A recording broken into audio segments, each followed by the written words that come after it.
that that has been the main reason why investors haven't been willing to step into India. So if you look historically, India has always been expensive, especially versus the rest of its peers, right? So it's trading at 20, 21, 22 versus say 15 for the rest of Asia. But if you look at the rest of Asia versus India, I think the growth drivers are a lot more concrete there. Earnings at 16 to 17% is also a lot more than what the rest can speak about. In terms of what they can look forward to as well, of course, GDP is great, the deficit is growing, which is good for them.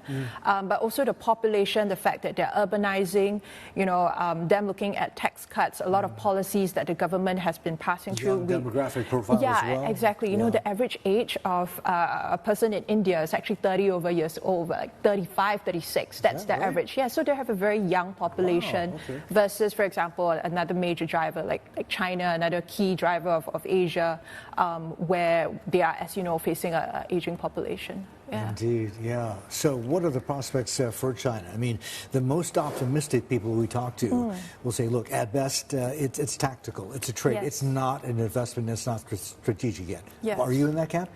We do agree with that statement because we think that in spite of valuations, and valuations have been very affordable for the past, call it two years plus, we do think that China, currently we are neutral on them. We think that it's more of a short-term tactical trade versus a long-term strategic allocation. They have a lot of things to be concerned about. For example, China is very domestically driven, so 80% comes domestically. However, consumer sentiment has been dented a lot by declining property prices, right? And that's where the bulk of household wealth is concentrated. So they have to be concerned that, if they don't get the consumer sentiment up soon, then that's going to potentially lead to a depreciation of the Chinese yuan and potentially capital flight, which is not what the government is looking at. Indeed, right? yeah.